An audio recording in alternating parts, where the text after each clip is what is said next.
Last night, Mark booked room 312 at a hotel, but when he got there, the receptionist said, "Sorry, we're overbooked. You can have room 313 instead." "It's just a number," Mark laughed. But when he got to the room, something was wrong. The TV was on, and the channel was tuned to a static, snowy screen.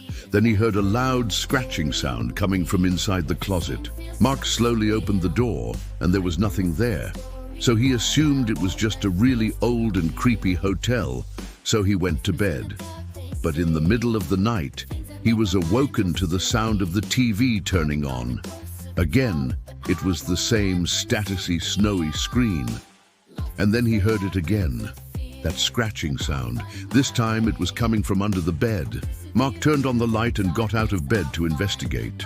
There was a large hole in the wall behind the bed. Mark could see into what seemed to be an electrical panel, but there was a keyhole in the middle of it.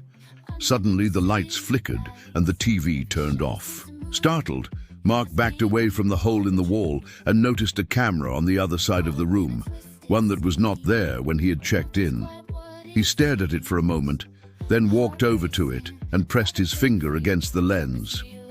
In the morning, the police were called to the hotel. They had received a strange phone call from one of the employees who claimed a guest had been acting erratically, had broken the TV in room 313 and then vanished. When the officers arrived, they found the room completely empty. The only evidence that someone had been there was a set of fingerprints on the only untouched item in the room, the static TV.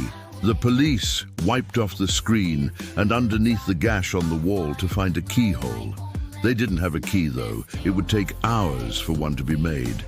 And so the police sat in the room waiting for the locksmith to arrive. That's when they noticed something odd. On the security camera footage, they saw a man enter the room. It was Mark. But when they watched him walk into the room, something was very wrong. He wasn't alone. Behind him was another man with a bloodied meat cleaver.